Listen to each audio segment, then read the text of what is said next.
నమస్కారం శ్రీ సత్య న్యూస్ కు స్వాగతం నేను మే శ్రీనివాస్ విద్య వైద్యం ఆరోగ్యానికి తమ ప్రభుత్వం పెద్దపీట వేస్తుందని రాష్ట్ర సాంఘిక సంక్షేమ శాఖ మంత్రి డాక్టర్ డోలా శ్రీ బాలవీరాంజనేయ స్వామి అన్నారు పొదిలిలో ప్రాంతీయ వైద్యశాలను మంత్రి ఆకస్మికంగా తనిఖీ చేశారు ఈ సందర్భంగా ఆసుపత్రి గోడలపై నాటి ముఖ్యమంత్రి జగన్ ఫోటోలు ఉండటంపై మంత్రి ఆగ్రహం వ్యక్తం చేశారు రాష్ట్రంలో ప్రభుత్వం మారినా ప్రభుత్వ భవనాలపై నాటి ముఖ్యమంత్రి ఫోటోలు ఉండటం ఏమిటని అధికారులపై ఆగ్రహాన్ని వ్యక్తం చేశారు అనంతరం ఆసుపత్రిలో రికార్డులు పరిశీలించి అందుతున్న వైద్యంపై మంత్రి రోగులను అడిగి తెలుసుకున్నారు ఆసుపత్రిలో అన్ని రకాల వైద్యులు ఉన్నా వైద్యం చేయకుండా రోగులను బయట ఆసుపత్రులకు పంపిస్తున్నారని రోగులు స్థానిక ప్రజలు మంత్రికి తెలిపారు ప్రజలను ఏదో ఉద్ధరించామంటూ గత ప్రభుత్వం గొప్పలు చెప్పుకోవడం తప్ప ప్రజలకు చేసిందేమీ లేదని అందుకు ఈ ఆసుపత్రిలో పరిస్థితులే నిదర్శనమని మంత్రి అన్నారు ఆసుపత్రిలో రోగులకు సరిపడా పరికరాలు అందుబాటులో లేవని అన్నారు రక్త నిల్వ కేంద్రం ఉన్న రోగులకు ఉపయోగపడటం లేదని అన్నారు త్వరలోనే ఆసుపత్రికి కావలసిన పరికరాలు అందుబాటులోకి తెస్తామని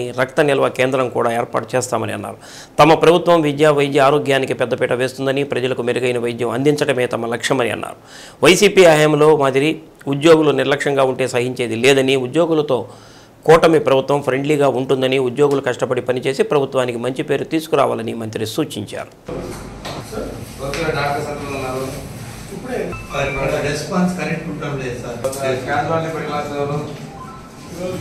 పొదిలి ఏరియా హాస్పిటల్ని ఆకస్మిక తనిఖీకి రావడం జరిగింది ఇక్కడ చూస్తే రాష్ట్రంలో ప్రజలకు తీర్పు ఇచ్చారు అరాచక పాలన తరిం కొట్టారు కానీ ఇక్కడ అధికారుల నిర్లక్ష్యం ఇదే సాక్ష్యం గవర్నమెంట్ మారి ఎంత రోజులైంది ఈ పథకం పేరు కూడా మేము మార్చాం కానీ ఇలా లేదు ఇంకోటి పోతే శిలాఫలకాలు ఇక్కడ ఎమ్మెల్యే బోర్డు ఆ రోజున ముఖ్యమంత్రిది పెట్టుకున్నారు అక్కడ ఒక్క గవర్నమెంట్ లోగో లేదు ఈ నిధులు వాళ్ళ జేబులో ఇచ్చినట్టుగా నిధులు వేసుకున్నారు తక్షణమే మార్చాలని చెప్పేసి నేను అధికారులు తెలియజేస్తున్నాను రెండోది ఆసుపత్రిలో చూస్తే వైద్యులందరూ ఉన్నారు 1-2 పరికరాల లోపాలు ఉన్నాయి నేను ఇప్పుడు ఉన్నతాధికారితో ఆయన డీజేలా డిస్ట్రిక్ట్ కోఆర్డినేటర్ మధ్య బాపట్ల జిల్లా ఇన్ఛార్జ్ అండి నేను 2 జిల్లాలు 2 కలెక్టర్ మధ్య నలిగిపోతున్నాను టైం సరిపోలేదు అంటున్నాడు 13 రోజులు దాని నుంచి ఇక్కడికి వచ్చేది చూస్తే కాన్పులు నెలకాలు జరుగుతున్నాయి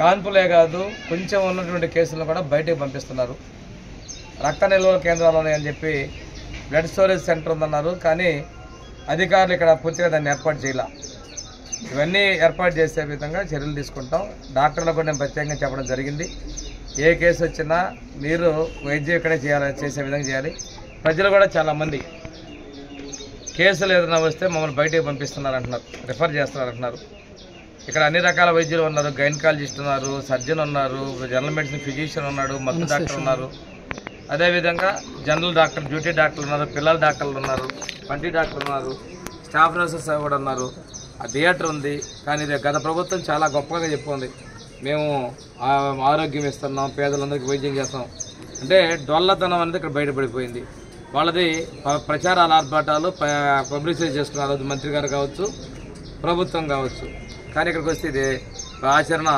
చాలా దూరంగా ఉంది ఈ వ్యవస్థను మేము మారుస్తున్నాం ఈ 4 రోజుల్లోనే కానీ చాలా ప్రక్షాళన చేసుకుంటూ వస్తున్నాం అధికారుల తీరు కూడా మారాల్సిన అవసరం ఉంది ఇక్కడైతే మాత్రం సేవలు మెరుగుపరచాలి మేము ప్రభుత్వం విద్యకి వైద్యానికి సంక్షేమానికి అభివృద్ధికి పీటలు వేస్తున్నాం పెద్దపీట వేస్తున్నాం మా ప్రభుత్వం ఆలస్యతనం వేస్తుంది కానీ ఇంకో విషయం చెప్తున్నాను నేను మా ప్రభుత్వం ఉద్యోగులతోటి స్నేహహస్తాన్ని అందిస్తుంది ఉద్యోగులకు రావాల్సినటువంటి విషయాలన్నింటిలో కూడా మేము అన్నీ ఇచ్చేదానికి మేము సిద్ధంగా ఉన్నాం పని చేస్తాం ప్రభుత్వానికి మంచి తీరాలని డాక్టర్లను కూడా చెప్తాం చాలా కష్టపడి వైద్య వృత్తిని మీరు అభ్యసించారు పేదలకు సేవలు చేసినటువంటి ఆవశ్యకత ఉందని తెలియజేసుకుంటూ రాష్ట్ర ప్రభుత్వం ఐపీఎస్ అధికారులను బదిలీ చేసింది రాష్ట్ర వ్యాప్తంగా 37 మంది అధికారులను బదిలీ చేస్తూ ప్రభుత్వ ప్రధాన కార్యదర్శి ఉత్తర్వులు జారీ చేశారు ఒంగోలు పోలీస్ ట్రైనింగ్ కళాశాల ప్రిన్సిపాల్ ఏఆర్ దామోదర్ను జిల్లా ఎస్పీగా నియమిస్తూ ఉత్తర్వులు విడుదల చేశారు ఎన్నికలకు ముందు జిల్లా ఎస్పీగా వచ్చిన గరుడ్ సునీల్ను బదిలీ చేశారు బాపట్ల ఎస్పీ వకుల్ జిందాల్ను విజయనగరం జిల్లా ఎస్పీగా బదిలీ చేశారు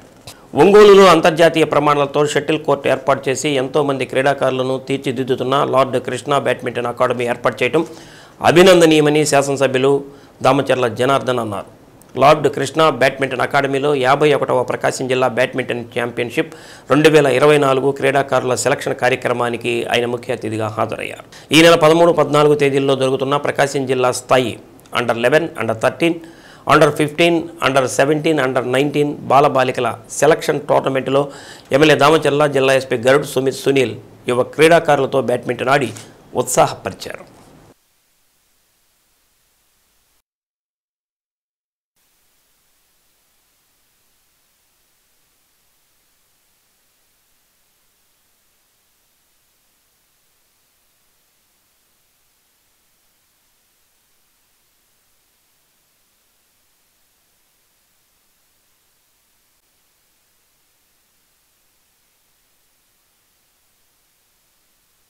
lord Krishna badminton academy chairman Addanki Muralikrishna ఆధ్వర్యంలో అతిథులను జ్ఞాపికలతో సత్కరించారు. అనంతరం జ్యోతి ప్రజ్వలన చేశారు. ఎగ్జిబిషన్ మ్యాచ్ అతిథులు తిలకించారు. ఈ సందర్భంగా దామచర్ల మాట్లాడుతూ తెలుగుదేశం ప్రభుత్వం హయాంలోనే మినీ స్టేడియాన్ని నిర్మించడం జరిగిందని, దానికి అనుగుణంగా హాస్టల్ కూడా ఏర్పాటు చేశామని అన్నారు.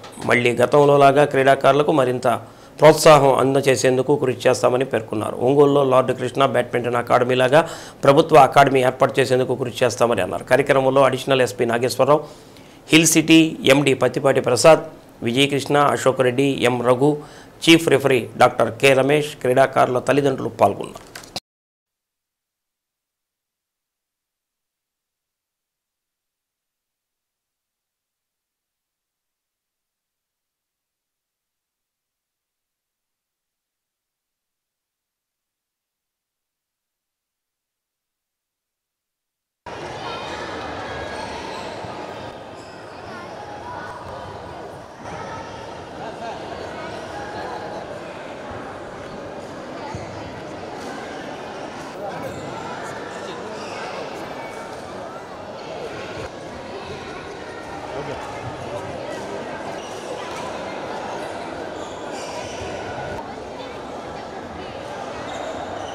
అకాడమీలో ఎంతోమంది ట్రైనింగ్ క్లాసెస్ ఇక్కడ హాస్టల్ పెట్టి చాలా చక్కగా ఉంది. ఇలా 4 కోట్లతోటి ఇక్కడ ఒక మంచి కార్యక్రమాన్ని కూడా బ్యాడ్మింటన్ కోచెస్ ఇవన్నీ కూడా చేయడం జరుగుతూ ఉంది. ఎవరైతే దీని మెంబర్స్ ఉన్నారో వాళ్ళందరినీ కూడా మనస్ఫూర్తిగా అభినందిస్తూ ఉన్నా. నేను కూడా ఫస్ట్ టైం వచ్చాను. ఫస్ట్ టైంలో నేను వచ్చి చూసాం. మన ఎస్పీ గారు ఇంతకుముందు నుంచి కూడా వస్తూ ఉంటారని చెప్పారు. ఏదైనా కూడా ఇంత నీట్గా ఇంత డిసిప్లైన్ మేనర్లో ఒక బాగా అకాడమీ నడపడం అనేది ఇప్పుడుండే పరిస్థితుల్లో చాలా ఇబ్బంది అయినా కూడా వాళ్ళకి హాస్టల్ ఫెసిలిటీస్ అన్నీ ఇచ్చి కూడా ఒక మంచి కార్యక్రమాన్ని ఇక్కడ చేస్తున్నటువంటి వాళ్ళందరికీ కూడా మనస్ఫూర్తిగా నా అభినందనలు తెలియజేస్తూ వీళ్ళందరికీ కూడా మనస్ఫూర్తిగా నా అభినందనలు తెలియజేస్తున్నాం. అట్లానే టెన్నిస్ కోర్టు పెట్టాం, అక్కడ హాస్టల్ పెట్టాం, అదేవిధంగా గ్రౌండ్ కూడా బయట టెన్నిస్ కోర్టు పెట్టాం. ఇవన్నీ కూడా టైంలో మనం స్పోర్ట్స్ని కూడా ఎంకరేజ్ చేసాం. ఈరోజు అన్ని జిల్లాలలో క్రికెట్ స్టేడియం ఉంది, మన దగ్గర లేదు. దాన్ని కూడా ప్లాన్ చేస్తున్నాం. క్రికెట్ స్టేడియం ఒకటి, మళ్ళీ ఇంకొక ఇండోర్ స్టేడియం ఒకటి, ఇవన్నీ కూడా చేస్తున్నాం. ఇంకా ఒంగోలులో మనకి షటిల్తో పాటు టెన్నిస్ కానీ మిగతా యాక్టివిటీస్ కూడా పెంచేదానికి మా వంతు కృషి చేస్తాం. లార్డ్ కృష్ణ బ్యాడ్మింటన్ అకాడమీలో జిల్లా స్థాయిలో బ్యాడ్మింటన్ సెలెక్షన్ టోర్నమెంట్స్ జరుగుతున్నాయి. దానికి ఈరోజు గౌరవ ఎమ్మెల్యే గారితో పాటు వచ్చి ఈ టోర్నమెంట్ని ఇనాగ్రేట్ చేయడం జరిగింది. ఇక్కడ ఉన్న అన్ని ఫ్యాసిలిటీస్, ఇక్కడ ఉన్న అందరు పిల్లలకి ఎంతూజియాజం చూస్తే చాలా ఉల్లాసంగా అనిపించింది. సో ఇక్కడ ఉన్న అందరూ పిల్లలకి నా బెస్ట్ విషెస్, వాళ్ళకి మంచి ఫ్యూచర్ ఉంది. సో ఇలాంటి టోర్నమెంట్లు ఆర్గనైజ్ చేసినందుకు మురళీకృష్ణ గారికి, డిస్ట్రిక్ట్ అసోసియేషన్ సభ్యులకి నా ధన్యవాదాలు. ఆంధ్రప్రదేశ్ బ్యాడ్మింటన్ అసోసియేషన్ వాళ్ళ ఆధ్వర్యంలో ప్రతి జిల్లాలో ఇట్లాంటి కార్యక్రమాలు జరుగుతాయి. ఈ ఈవెంట్స్లో విన్నరు రన్నర్ని స్టేట్కి ప్రమోట్ చేస్తారు. స్టేట్లో జరిగే దాంట్లో విన్నర్ రన్నర్ని నేషనల్కి ప్రమోట్ చేస్తారనమాట. దానిలో భాగంగా ఇది ఉమ్మడి జిల్లాలో పాత డివైడెడ్ బాపట్ల కాకుండా అన్డివైడెడ్ ప్రకాశంలో ఈ టోర్నమెంట్ మనం నిర్వహించుకుంటున్నాం. దీనికి 147 మెంబర్స్ బాలబాలికలు అండర్ 11, 13, 15, 17, 19 మెన్ దీంట్లో జరుగుతుందన్నమాట. ఇవాళ రేపు జరుగుతాయి ఈ ఈవెంట్స్. రేపు ఫైనల్స్ జరుగుతాయి. ఫైనల్స్లో విన్నర్ని రన్నర్ని ఈ ఇద్దరిని స్టేట్కి ప్రమోట్ చేస్తారు. బ్యాడ్మింటన్ అసోసియేషన్ ప్రకాశం డిస్ట్రిక్ట్ అసోసియేషన్ వాళ్ళు దీని ఆధ్వర్యంలో ఈ కార్యక్రమాన్ని మేము నిర్వహించుకుంటున్నాం. టీడీపీ కూటమి ప్రభుత్వం కొలువు తీరాక కొత్త ఇసుక విధానం 2024 అమల్లోకి వచ్చింది. గత ప్రభుత్వంలో ఇసుక కొనలేక నిర్మాణ సంస్థలు ఎటువంటి నిర్మాణాలు చేపట్టలేదు. ప్రస్తుత ప్రభుత్వం కేవలం నిర్వహణ ఖర్చులు మాత్రమే తీసుకొని ఉచిత ఇసుక విధానం అమల్లోకి రావడంతో నిర్మాణ సంస్థల యాజమాన్యం ఇసుక కోసం మార్కెట్ యార్డుకు క్యూ కట్టారు. నిన్నటి వరకు బాడుగుల లేక ఖాళీగా ఉన్న ట్రాక్టర్ యజమానులు ఇసుక రీచ్ పాయింట్ వద్దకు భారీగా వస్తున్నారు. ఇసుక కొనుగోలుదారులతో మార్కెట్ యార్డు ప్రాంతం కళకళలాడుతోంది. ఇసుక కోసం ఉదయం నుంచే వాహనదారులు క్యూ పద్ధతి పాటించడంతో వాహనాలు బారులు తీరాయి. మార్కెట్ యార్డులోని ఇసుక రీచ్ వద్ద రోజుకు 500 టన్నులు కొనుగోలు చేస్తున్నారు. ప్రస్తుతం 2000 టన్నులు మాత్రమే ఇసుక అందుబాటులో ఉందని తెలిపారు. నూతన ప్రభుత్వం ఇసుక నూతన పాలసీ విధానాన్ని అమల్లోకి తీసుకురావడం ద్వారా ప్రజలకు అతి తక్కువ ధరకే ఇసుక అందుబాటులోకి వచ్చిందని ట్రాక్టర్ యజమాని తన్నీరు ఆంజనేయులు అన్నారు. తక్కువ ధరకు ఇసుక అందుబాటులోకి రావడంతో నిర్మాణ సంస్థలకు చెందిన యాజమాన్యాలు కొనుగోలు చేయడానికి ఆసక్తి చూపిస్తున్నారని తెలిపారు. గత ప్రభుత్వంలో ఇసుక ఎక్కువ ధర ఉండేదన్నారు. కూటమి ప్రభుత్వంలో భవన నిర్మాణ కార్మికులు సంతోషంగా ఉన్నారన్నారు. యార్డులో ప్రస్తుతం నిల్వ ఉన్న ఇసుక రేపటితో అయిపోతుందని, చతుకుపాడు వెళ్లి ఇసుక కొనాలంటే చాలా దూరం అవుతుందని, కాబట్టి రవాణా ఛార్జీలు కలుపుకొని ఒంగోలు యార్డుకు తీసుకువస్తే మాకు దగ్గరగా ఉంటుందన్నారు. కొత్త పాలసీ వల్ల అందరూ సంతోషంగా ఉన్నారని తెలిపారు.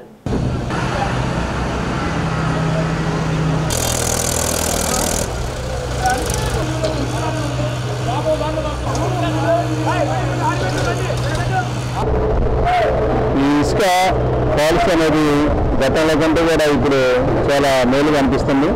ఎందుకంటే మా వదిరాజులు ఎక్కువగా ఈ భవన నిర్మాణ కార్మికులుగా ఎక్కువ మంది ఉంటున్నారు. ఇది మాకు ఎక్కువగా మా జాతికి ఎక్కువగా ఉపయోగపడుతుంది. దీనికి ఈ పాలసీ తీసుకొచ్చినటువంటి మన ముఖ్యమంత్రి నారా చంద్రబాబు నాయుడు గారికి కూడా మా వదిరాజు సేవా సంఘం తరఫున ధన్యవాదాలు తెలియజేసుకుంటూ మా రాష్ట్ర వ్యాప్తంగా ఇద్దరు అయితే ఈ రోజున ఇక్కడికి తక్కువలో స్టాక్ చేయని తక్కువగా ఇస్తున్నారు. ఇది అయిపోతే ఇవాళ రేపట్లో ఒంగోలు ఇక్కడ స్టాక్ చేసిన టైంలో అయిపోయి వస్తుంది. ఇది అయిపోతే రేవుల్లోకి వెళ్ళాలని అంటున్నారు. ఆ రేవుల్లోకి వెళ్తే అక్కడి నుంచి వచ్చేలో కూడా చాలా లేట్ అవుతుంది. అదే తీసుకొచ్చి ఇక్కడ అదే రేపు కానీ కంటిన్యూ బాడుగులు తీసుకొని కానీ ఇక్కడ కానీ నాకు అందించగలిగితే ఒంగోలు చుట్టుపక్కల ఎక్కడా లేదు.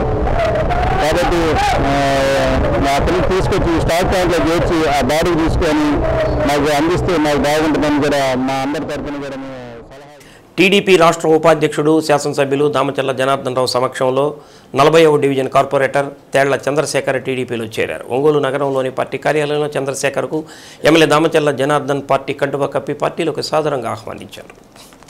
బులెటిన్లో స్వల్ప విరామం. డాక్టర్లపై జరిగే దాడులను నియంత్రించేందుకు జాతీయ స్థాయిలో కొత్త చట్టాలు రూపొందించాలని AP Indian Medical Association past president past secretaries forum డిమాండ్ చేసింది. ఒంగోలు సాయి ఐటీఐ కన్వెన్షన్ హాల్లో జరిగిన IMA regional academic conference June 2 సందర్భంగా past president past secretaries media సమావేశం నిర్వహించారు. జిల్లా IMA president doctor Jhansi, conference coordinator doctor Jaladi మణిబాబుతో కలిసి మీడియా సమావేశం నిర్వహించారు.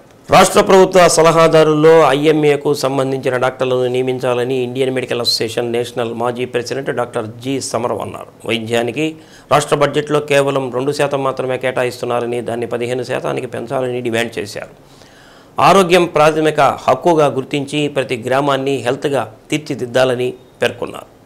ఆరోగ్యశ్రీని కేవలం పేదలకే కాకుండా మధ్యతరగతి వారికి కూడా అందించాలని అన్నారు. గ్రామాల్లో తాగునీరు వసతితో పాటు హెల్త్ సెక్యూరిటీ ఉండాలని అన్నారు. ప్రాథమిక ఆరోగ్య కేంద్రాలు మరిన్ని సౌకర్యాలు కల్పించి అన్ని మందులు అందుబాటులో ఉండేటట్లు చేయాలని అన్నారు. ఐఎంఏ రాష్ట్ర అధ్యక్షుడు జేసీ నాయుడు మాట్లాడుతూ రాష్ట్ర ప్రభుత్వం ఎమ్మెల్సీని కేటాయించాలని డిమాండ్ చేశారు. మాజీ అధ్యక్షుడు డాక్టర్ జయశేఖర్ మాట్లాడుతూ జీఎస్టీ వల్ల వైద్యం ఖరీదుగా మారిందని, గతంలో నిబంధనలు ఎంతగా లేవని, drug license, fire security, pollution certificate లాంటి వాటికి సింగిల్ విండో రిజిస్ట్రేషన్ ఉండేలా చేయాలని పేర్కొన్నారు. ప్రభుత్వం కొత్త నిబంధనల ప్రకారం కేరళలో దాదాపు 700 ఆసుపత్రులు మూతపడ్డాయని, అదే పరిస్థితి ఆంధ్రప్రదేశ్లో రాకుండా చూడాలని అన్నారు. కార్యక్రమంలో రాష్ట్ర మాజీ అధ్యక్షుడు నల్లూరు రాఘవరావు, IMA secretary doctor Sravani, treasurer doctor Sridevi, scientific committee chairman Manne Veeraiah Chowdary, doctor Ravi, Krishna, Nellore జిల్లాల ఐఎంఏ మాజీ అధ్యక్షుడు డాక్టర్ అశోక్, విజయనగరం మాజీ అధ్యక్షుడు డాక్టర్ ప్రసాద్ తదితరులు పాల్గొన్నారు. మా ఐఎంఏ తరఫున మేము దేశవ్యాప్తంగా మేము కోరేది ఏంటంటే హెల్త్ బడ్జెట్ని మామూలుగా 2%, 3% లాగా ఉన్నది. అది నేషనల్ లెవెల్ కావచ్చు, స్టేట్ లెవెల్లో కావచ్చు. అది కనీసం 10% అయినా చేయాలి. 15% ఇంకా హెల్త్ బడ్జెట్. లేకపోతే ఈ 2% జీతాలకి డాక్టర్ల జీతాలు గవర్నమెంట్ జీతాలకి దానికి సరిపోతాం, కానీ నిజంగా ప్రజలకు సరైనటువంటి వైద్యం అందుబాటులో రావట్లేదు. అది హెల్త్ బడ్జెట్ని ఇంక్రీజ్ చేయాలి. బై మినిమం 15% చేయాలనుకుంటున్నాం. కేరళలో 13%, 15%, 13% ఉంది కేరళలో. అంత ఇప్పుడు 13% ఉంది కేరళ హెల్త్ బడ్జెట్. మరి అంత చక్కగా వాళ్ళు చేసే మా తక్కువ చేయలేకపోవడం ఏంటి? కానీ ప్రజల గురించి తగినది లేకుండా ఉంది. ఇంకోటి అంటే ఇప్పుడు ఎలా అయితే మనకు ఆరోగ్యశ్రీ ఉందో, ఈ ఆరోగ్యశ్రీ కేవలం పేదవాళ్ళకన్నా కాకుండా మిడిల్ క్లాస్ వాళ్ళకి కూడా, మిడిల్ క్లాస్ కూడా చాలా ఇబ్బందులు పాలవుతున్నారు. అందుచేత ఈ ఆరోగ్యశ్రీ లాంటిది మిడిల్ క్లాస్ వాళ్ళకు కూడా అందించాలి ఫ్రీగా వచ్చింది. అలాగే జనాభా పూర్వకరికి ఇదివరకైతే మన గ్రామీణ ప్రాంతాల్లో 80% మంది ఉండే, ఇప్పుడు దాదాపు 60-70% ఇంకా గ్రామీణ ప్రాంతాలు ఉన్నారు. వైద్య సదుపాయాలు లేవు, ఏం లేవు. అంటే గ్రామీణ ప్రాంతాల్లో వైద్య సదుపాయాల గురించి ఎక్కువగా ఆలోచించాలి. అంచేత కనీసం ఇన్ని స్వాతంత్ర్యం 70 సంవత్సరాలైనా తాగునీళ్ళు ఇప్పటికీ డయేరియా కేసులు ఎంత భయంకరంగా అండి. వాటర్ కాదు, మా విజయవాడ లాంటి పట్టణాలు కూడా ఇప్పటికి కూడా డయేరియా వచ్చి ప్రాణాలు పోతున్నాయి. మనం చూసాం ఎలా జరిగిపోయి ప్రాణాలు పోయిపోయి డయేరియా వచ్చి. తాగునీటిని సరైన తాగునీటి ఇవ్వలేని పరిస్థితి ఉందంటే ఇంకేం చేస్తాం? అంచేత తాగునీటి సౌకర్యం ఉండాలి తగ్గాను. అలాగే వైద్య సౌకర్యం, ఇమ్యునేషన్ అందుకు తగ్గ జరగాలి. మన ఎంతో అడ్వాన్స్ అయిపోయి అనుకుంటున్నాం, మినిమం బేసిక్గా మనం అందుబాటు చేయలేకపోతున్నాం. అంచేత ప్రతి విలేజ్ లెవెల్లో హెల్త్ కేర్ రావాలి. దాని తగ్గట్టుగా హెల్త్ కేర్ విలేజ్ గ్రామ స్థాయిలో అందుబాటులో తీసుకోవాలి. అందరికీ అందుబాటులో మందులు ఉండాలి.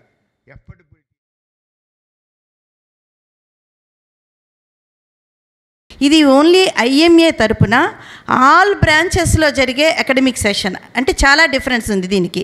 మామూలుగా సిఎంఈలు అంటే ఒక ఆబ్స్టిక్స్, సర్జన్స్, ఒక స్పెషాలిటీ సిఎంఈలు జరుగుతుంటాయి. ఇది అలా కాకుండా ఈ 2 రోజులు అన్ని స్పెషాలిటీస్ని కవర్ చేసుకుంటూ అందరూ కూడా స్పీకర్స్ ముందుకొచ్చి చక్కగా చేస్తున్నారు. అలాగే మేము అనుకున్న దానికన్నా కూడా రిజిస్ట్రేషన్ సార్ అన్నారు 600 అయినాయి అని, ఇందాకటికి 700 దాకా వచ్చి నేను మా సెక్రటరీ చెప్పారు స్పాట్ రిజిస్ట్రేషన్స్తో కలిపి. సో అది చిన్న నెంబర్ అని నేను అనుకోవట్లేదు. సో చాలామంది మా మీద నమ్మకంతో ముందుకొచ్చి ఈ ప్రోగ్రామ్ని సక్సెస్ చేయాలనే దృక్పథంతో, ఎందుకంటే పేషెంట్లు కాదనలేరు, ఒక పక్కన ప్రాక్టీస్ ఉంటుంది, ఒక పక్కన అకాడమిక్స్ ఉంటాయి, ప్రతిదీ ముఖ్యమే. సో అది బ్యాలెన్స్ చేసుకుని ఈరోజు నాకు ఇంత సపోర్టివ్గా డాక్టర్స్ అందరూ రావటం అనేది నాకు చాలా హ్యాపీగా ఉంది. ఈ 4-5 దశాబ్దాలతో పోల్చుకుంటే చాలా అప్పుడు అసలు వైద్య వృత్తిలోకి వెళ్ళాలంటే భయం కలిగించేలా పరిస్థితులు క్రియేట్ అవుతున్నాయి. కాబట్టి ఇది నిజంగా ఇది సమాజానికి చాలా దీని మీద ఈ దుష్ప్రభావాలు చాలా ఎక్కువ ఉంటాయి. కాబట్టి వైద్య వృత్తిని, ఈ పవిత్రమైన వైద్య వృత్తిని కాపాడుకోవాల్సిన బాధ్యత ఇటు మా డాక్టర్లకు కానీ, అటు ప్రజలకు కానీ, ప్రభుత్వం కూడా ఉంది. ఒక హెల్తీ సొసైటీ ఫామ్ అయినప్పుడే మనం డెఫినెట్గా మంచి సర్వీసెస్ ఇవ్వగలం. ముఖ్యంగా ఈ మధ్యకాలంలో అప్పుడు రిజిస్ట్రేషన్ ప్రాసెస్ ఏం లేదండి. ఒక 40-50 సంవత్సరాల క్రితం రాఘవరావు సార్ ప్రాక్టీస్ చేసినప్పుడు రిజిస్ట్రేషన్ ప్రాసెసే లేదు. కానీ గవర్నమెంట్ ఆఫ్ ఇండియా ఏం చేసిందంటే హెల్త్ డాటా ఎక్వైరీ చేయాలని చెప్పి రిజిస్ట్రేషన్ ప్రాసెస్ సింపుల్గా స్టార్ట్ చేద్దామని చెప్పి స్టార్ట్ చేశారు. ఈరోజు అది ఎలా వచ్చిందనే పరిస్థితి, ఒక క్లినిక్ పెట్టాలన్నా, ఒక చిన్న నర్సింగ్ హోమ్ పెట్టాలన్నా కనీసం మినిమం ఒక 20 పర్మిషన్స్ తీసుకోవాల్సిన పరిస్థితి వస్తుంది. కాబట్టి కొత్తగా వచ్చే ఈ వైద్యులందరికీ మార్కాపురం ఎమ్మెల్యే కందుల నారాయణ రెడ్డిని రాష్ట్ర సాంఘిక సంక్షేమ శాఖ మంత్రి డాక్టర్ డోలాశ్రీ బాలవీరాంజనేయ స్వామి పరామర్శించారు. రోడ్డు ప్రమాదంలో గాయపడి ఇటీవల కాలికి శస్త్రచికిత్స చేయించుకున్న ఎమ్మెల్యే నారాయణ రెడ్డిని మార్కాపురంలోని ఆయన నివాసంలో మంత్రి పరామర్శించి ఆరోగ్య పరిస్థితిని అడిగి తెలుసుకున్నారు. మార్కాపురం నియోజకవర్గ అభివృద్ధికి అన్ని విధాలా సహకరిస్తానని మంత్రి తెలిపారు. ఈ సందర్భంగా మంత్రిని సత్కరించారు. త్వరలో కోలుకొని అసెంబ్లీకి రావాలని మంత్రి ఆకాంక్షించారు. కార్యక్రమంలో గిద్దలూరు ఎమ్మెల్యే ముత్తుమల అశోక్ రెడ్డి, వైపాలెం నియోజకవర్గ ఇన్ఛార్జి గూడూరు ఎరిక్షన్ బాబు, కందుల రామిరెడ్డి, పలువురు నాయకులు పాల్గొన్నారు.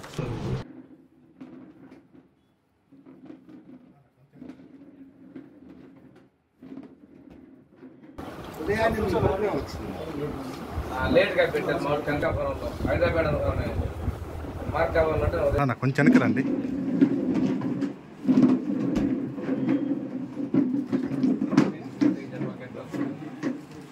మీతో మాట్లాడా అన్నాడు మా సీనియర్. అవును, మాట్లాడితే నేను కూడా వెళ్తున్నాను సీనియర్ అంటే ఆయన కలువు అన్నాడు.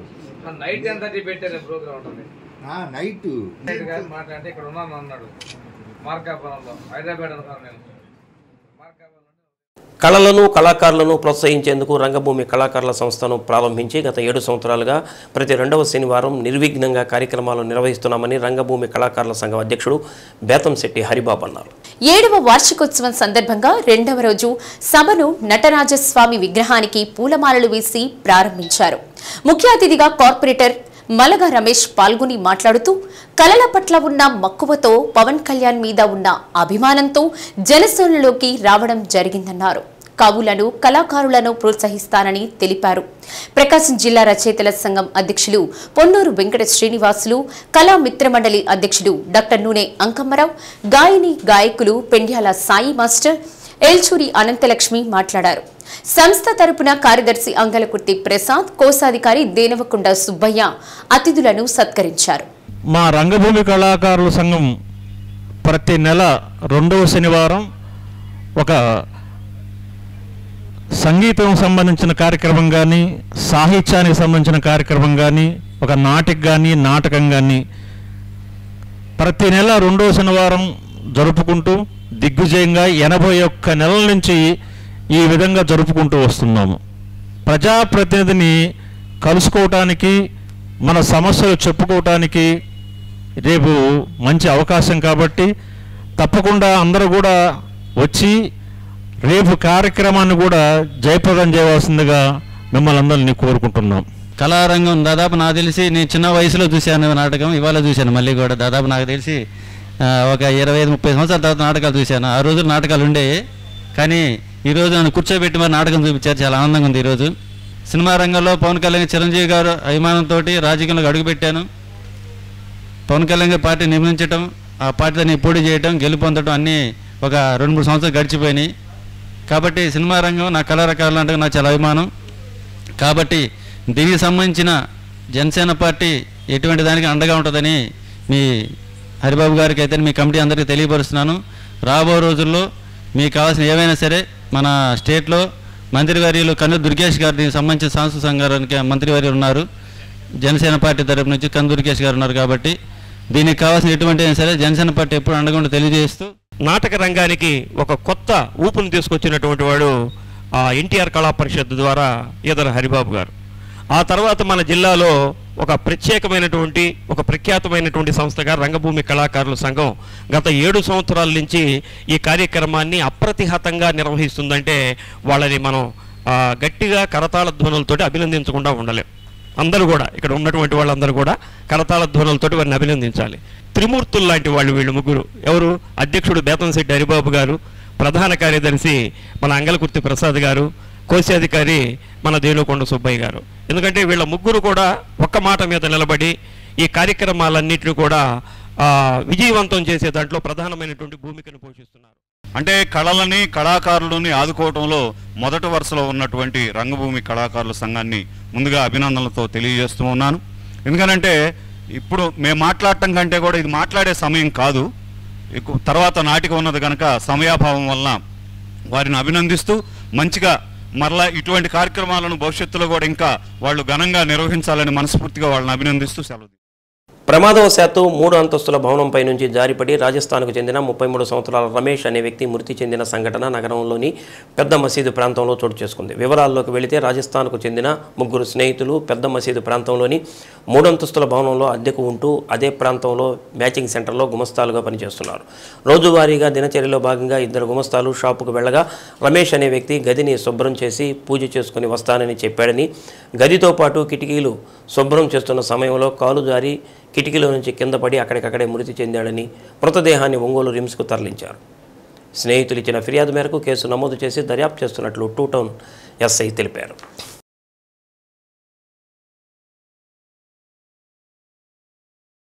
నగరంలోని కుర్తాళం శ్రీ సిద్ధేశ్వరి పీఠపాలిత శ్రీగిరి శ్రీ వెంకటేశ్వర స్వామి వారి ఆలయంలో కొలువైన శ్రీగిరి క్షేత్రపాలకుడు శ్రీ అభయాంజనేయ స్వామి ఆగమ ఆరాధనోత్సవాల సందర్భంగా మొదటి రోజు స్వామివారికి భక్తులచే 108 సార్లు హనుమాన్ చాలీసా పారాయణ నిర్వహించారు. భక్తులు పెద్ద సంఖ్యలో పాల్గొని హనుమాన్ చాలీసా పారాయణ చేశారు.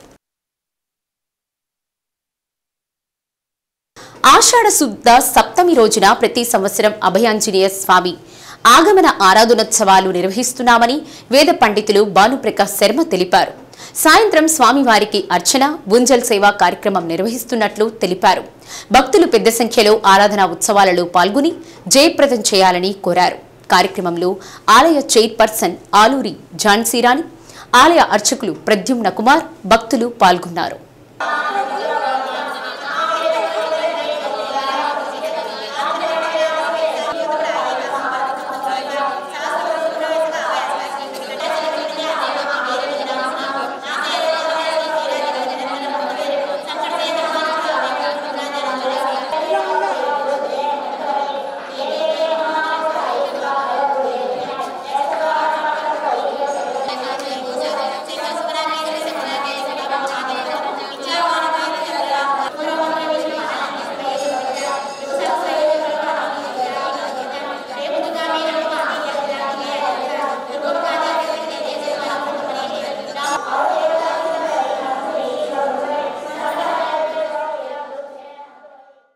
శ్రీగిరి శ్రీ వెంకటేశ్వర స్వామివారి దేవస్థానంలో క్షేత్రపాలక అభయాంజనేయ స్వామివారి ఆగమన ఆరాధనోత్సవాలు ఈ రోజున ప్రారంభమయ్యాయి. స్వామివారు ఈ శ్రీగిరి క్షేత్రానికి వచ్చినటువంటి ఆషాఢ శుద్ధ సప్తమి రోజున ఈ ఆగమన ఆరాధనోత్సవాలు చేయటం ఆనవాయితీగా వస్తూ ఉన్నటువంటి ప్రక్రియ.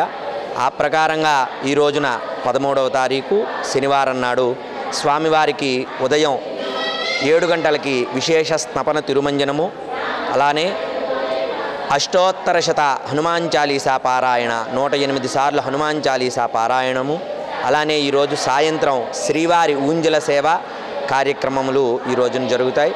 అదేవిధంగా రేపు ఆదివారం నాడు ఉదయం హనుమద్ హోమము, సోమవారం సాయంత్రం విశేషమైనటువంటి సుందరకాండ పారాయణములు ఇత్యాది కార్యక్రమాలన్నీ కూడా శని, ఆది, సోమ 3 రోజులు కూడా ఈ కార్యక్రమాలు జరుగుతూ ఉంటాయి.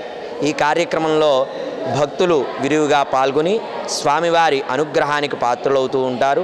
50 మంది భక్తులకి కూడా ఈ సదవకాశాన్ని వినియోగించుకోవలసిందిగా కోరుతూ ఉన్నాం. ఓం నమో వెంకటేశాయ. బులెటిన్లో స్వల్ప విరామం. జిల్లా రంగభూమి కళాకారుల సంఘం 7వ వార్షికోత్సవం సందర్భంగా సిబిఎన్ రీడింగ్ రూమ్ ప్రాంగణంలో ప్రదర్శించిన నాటికలు అలరించాయి. మొదటిగా ప్రదర్శించిన Sri Karanam Suresh memorial arts theatres Guntur వారి నాలోన నీవే నాటిక కుటుంబ సంబంధాలను, మానవతా విలువలను ప్రతిబింబించింది. అనంతరం శ్రీ తిరుమల ఆర్ట్స్ గుంటూరు వారు ప్రదర్శించిన చీకట్లో చిందులాట హాస్య నాటిక కడుపు నవ్వించింది. కార్యక్రమాలను రంగభూమి కళాకారుల సంఘం అధ్యక్షుడు బేతంశెట్టి హరిబాబు, కార్యదర్శి అంగల్కుర్తి ప్రసాద్, కోశాధికారి దేనుకొండ సుబ్బయ్య పర్యవేక్షించారు.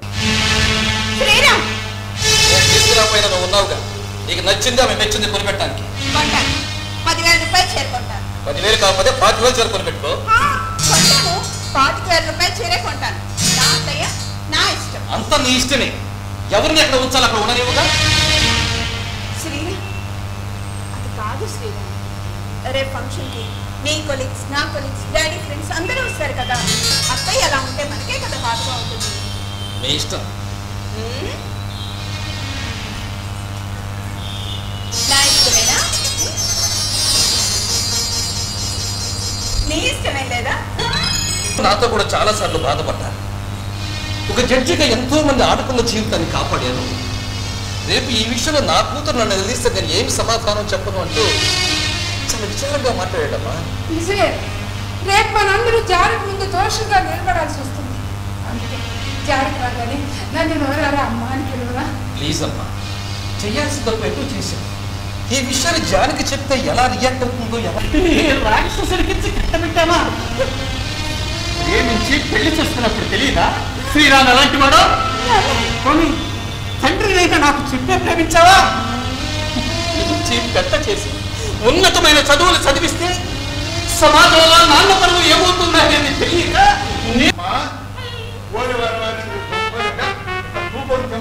ఎన్నిసార్లు చెప్పాను నీకు మంచరా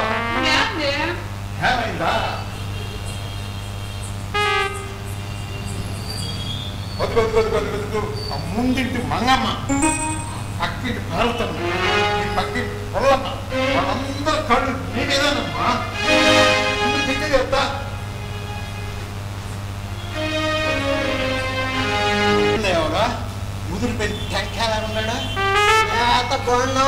చూడు సోత్తన్న నల్లగా మంచి బొగ్గులాగా గుర్తిస్తుంటాను అందుకని నడుము తాడు కట్టుకొచ్చాడన్నే తాడు కట్టుకుంటుంటాను ఇంతగా ఒంటి మీద పట్టాలన్నా వాడియానా గుర్తిస్తే పోవాలంత ఖర్చు అవుతుందని సండే మార్కెట్ లో సెకండ్ హ్యాండ్ చీప్ చూపి మన అమ్మాయి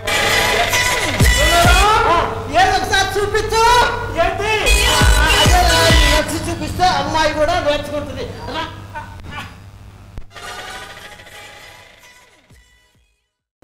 south central railway Mazdoor union దేశవ్యాప్తంగా జరుగుతున్న నిరసన కార్యక్రమంలో భాగంగా ఒంగోలు బ్రాంచ్ కార్మికులు ర్యాలీ నిర్వహించి నిరసన కార్యక్రమం చేపట్టారు. JWCR Sudheer, secretary BBN Teja, chairman Emmanuel ఆధ్వర్యంలో నిరసన కార్యక్రమం జరిగింది. మజ్దూర్ యూనియన్ కార్యాలయం నుంచి ఒంగోలు రైల్వే స్టేషన్ వరకు రైల్వే కార్మికులు భారీ ర్యాలీ చేశారు. కార్యక్రమంలో treasurer Sunitha, assistant secretary Yesudasu, Vivek Pathan, Babu, PVP Reddy తదితరులు పాల్గొన్నారు.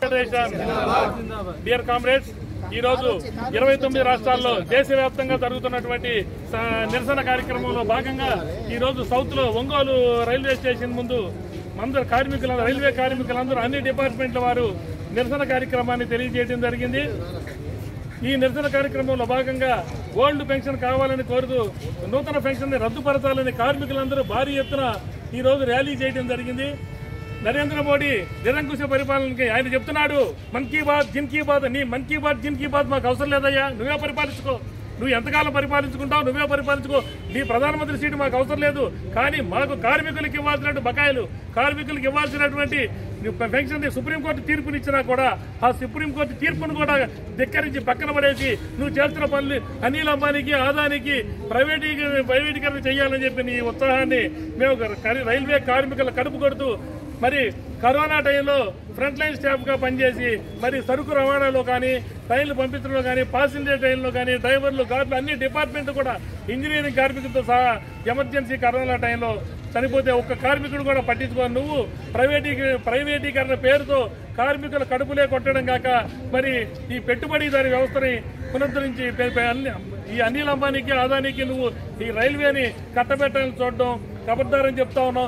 ఈ నరేంద్ర మోడీ గవర్నమెంట్ ని గద్దె దించే వరకు కార్మికులతో కనుక పెట్టుకుంటే గతంలో కాంగ్రెస్ గవర్నమెంట్ కి చూపించాం. 76 లో ట్రైన్లు ఆపాం, దెబ్బకి ప్రధానమంత్రితో సహా దిగి వచ్చారు. మనకి ఏది కూడా ధర్నాల ద్వారానే, హర్తాల ద్వారా, బంధుల ద్వారా వస్తుంది కానీ ఏది కూడా ఎవడో ఊరికి ఇచ్చింది ఏమీ లేదు. బోనస్ కూడా ఎలా వస్తుందో చెప్పాం. ఒక్క పఠాన్కోట్లోనే కాల్పులు జరిపినా కూడా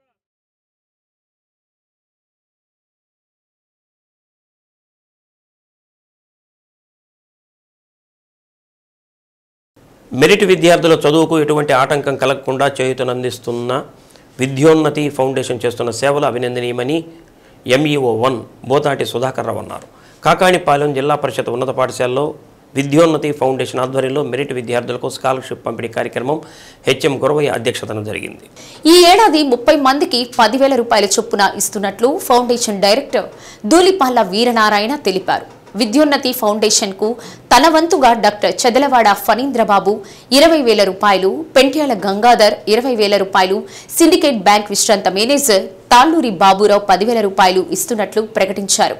కాకాణిపాలెం ఉన్నత పాఠశాలలో మెరిట్ విద్యార్థులకు ఈ ఏడాది 10,000 రూపాయల చొప్పున ఇద్దరికి అందిస్తానని సింగు సుబ్బాయమ్మ తెలిపారు. అనంతరం దూలిపాల వెంకటేశ్వర్లు, బోడెంపూడి శ్రీరామమూర్తిల జ్ఞాపకార్థం వారి మనవరాలు డాక్టర్ షర్మిల ప్రియాంక సౌజన్యంతో ఫౌండేషన్ సభ్యులు విద్యార్థులకు 3 లక్షల రూపాయల చెక్కును అందజేశారు.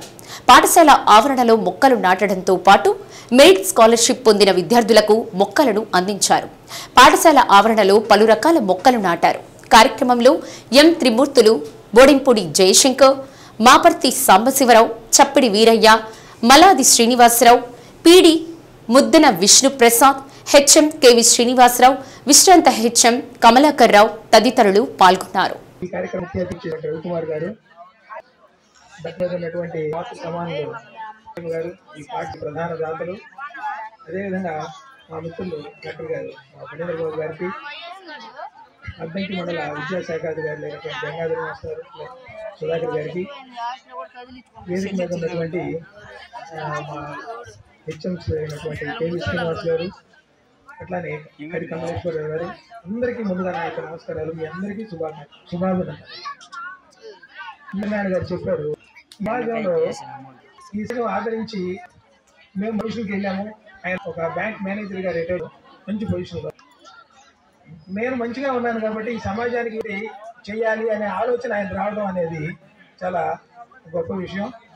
ఆయన మీ అందరికీ అదే కొంతమందికైనా సరే ఈ రోజు 3 లక్షల రూపాయల అమౌంట్, లాస్ట్ ఇయర్ 1,50,000 ఇట్లా ఆయన మీకు చదువు కోసం డొనేట్ చేస్తారు. ఒంగోలు రీజియన్ పరిధిలో కేజీ పొగాకు ధర గరిష్టంగా 365 రూపాయలు పలికిందని ఆర్ఎం లక్ష్మణరావు తెలిపారు. పొదిలి, టంగుటూరు 2 వేలం కేంద్రాల్లో మాత్రమే పొగాకు అమ్మకాలు జరిగాయని అన్నారు. ఒంగోలు వేలం కేంద్రంలో చోర కొనుగోలు జరుగుతుందని అన్నారు. రీజియన్ పరిధిలోని 2 కేంద్రాల్లో 2,662 బేళ్లు వేలానికి రాగా వాటిలో 2,097 బేళ్లను వ్యాపారులు కొనుగోలు చేశారు. 235 బేళ్లను వివిధ కారణాలతో తిరస్కరించారు. కేజీ గరిష్ట ధర 365 రూపాయలు, కనిష్ట ధర 205 రూపాయలు, సరాసరి ధర 317.44 రూపాయలు పలికింది. పొదిలి కేంద్రంలో 99వ రోజు వేలం పాటలో 1,268 బేళ్లు వేలానికి రాగా 1,126 బేళ్లను వ్యాపారులు కొనుగోలు చేశారు. 142 బేళ్లను వివిధ కారణాలతో తిరస్కరించారు. కేజీ గరిష్ట ధర 361 రూపాయలు, కనిష్ట ధర 204 రూపాయలు, సరాసరి 298.72 రూపాయలు పలికింది. ఒంగోలులో చూర కొనుగోలు చేస్తుండగా 481 బేళ్లు వేలానికి వచ్చాయి.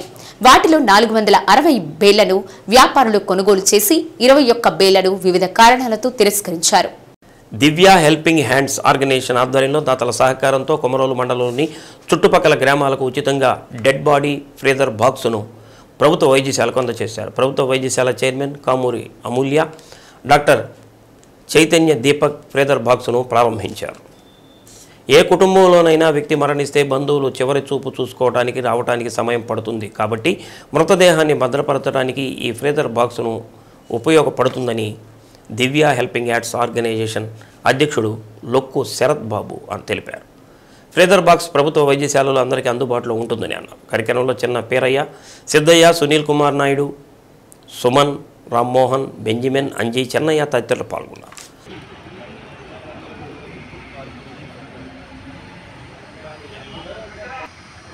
మరి ఎవరైనా అసాధారణంగా మరి వారి కుటుంబంలో మనిషి చనిపోతే వాళ్ళు వచ్చి బంధువులు రావడానికి 2 రోజులు టైం పడుతుంది. కాబట్టి అప్పటి వరకు ఆ డెడ్ బాడీని భద్రంగా ఉంచాలని ఒక చిన్న సంకల్పంతో మేము ముందుకొచ్చి ఈరోజు డెడ్ బాడీ ఫ్రీజర్ బాక్స్ మా దివ్య హెల్పింగ్ హ్యాండ్స్ వారి ఆధ్వర్యంలో దాతల సహకారంతో ఈరోజు దాన్ని ప్రారంభం చేసి ఎవరైతే దీన్ని తీసుకెళ్తున్నారో వారు మెయింటెనెన్స్ ఖర్చుగా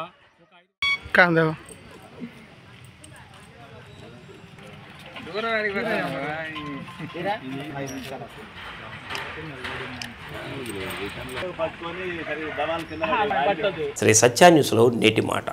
ఇతరుల చెడు గుణాల గురించి చర్చిస్తూ నీ సమయాన్ని వృధా చేసుకోవద్దు. అది నీకు ఏ విధంగానూ ఉపయోగపడదు. శ్రీ సత్య న్యూస్ ఇంతటితో సమాప్తం. నమస్కారం.